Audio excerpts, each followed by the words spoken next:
British हुकूमत को हिला दिया। आज हम उनको विनम्र श्रद्धांजलि देने के लिए इकट्ठे होते हैं, उनको याद करते हैं। उसने अपनी अहिंसा से उस शक्तिशाली राष्ट्र का वैभव नष्ट कर दिया और भारत देश से जाने के लिए मजबूर कर दिया। हम उन्हें याद करते हैं।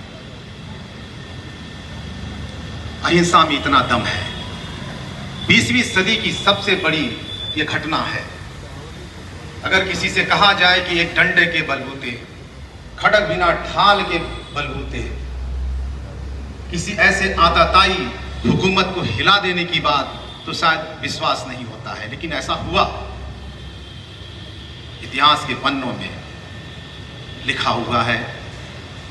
महात्मा जी इसके गवाह हैं। साथियों, इतना ही नहीं, बहुत ऐसे क्रांतिकारी जिन्होंने अपना बलिदान दिया, उनको भी याद हम करते हैं। लाहौरी घटना का मैं यहां जिक्र करना चाहूंगा। जब साइमन कमीशन वापस जाओ के नारे लग रहे थे और लाला लाजपत राय के नेतृत्व में आंदोलन हो रहा था, वहां पंजाब प्रांत के पुलिस सुपरिटेंडेंट ने जब उन पर लाठियां बरसानी शुरू की तो वो गिर गए। तो उन्होंने कहा था कि ये जो प्रत्येक लाठी है श्रीमान, ये ब्रिटिश हुकूमत के ताबूत की वो कीलें हैं, याद रखना। शायद उनको ये बात समझ में नहीं आई थी,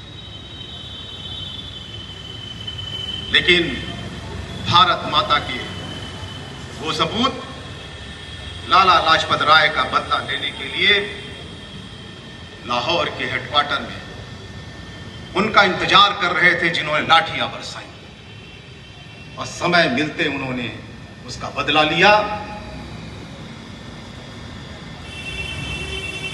तो भगत सिंह को इस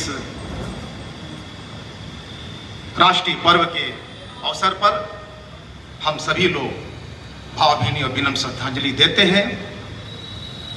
उनके तमाम ऐसे कारनामे हैं, जब इतिहास के पन्नों को हम पलटते हैं तो मुझे देखने को मिलती है। आप सभी लोग को पता है, आजादी की इस ऐतिहासिक क्रम में जब उनको ये पता चला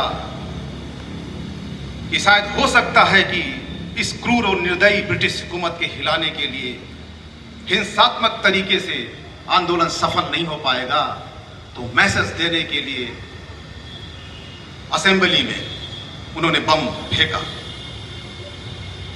बटुकनाथ जी के साथ, बटुकेश्वर दत्त जी के साथ भगत सिंह ने असेंबली में जो बम फेंका, उनकी नीयत कतई ऐसी नहीं थी कि किसी की हत्या की जाए, लेकिन ब्रिटिश हुकूमत के बहरे कानों में वो आवाज गूंजे कि ब्रिटिश साम्राज्य मुर्दाबाद, इंकलाब जिंदाबाद। और ये नारों के साथ उन्होंने वहां स्वतः खुद को समर्पित कर दिया।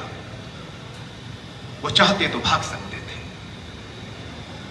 लेकिन वो क्रांतिकारियों के दिल में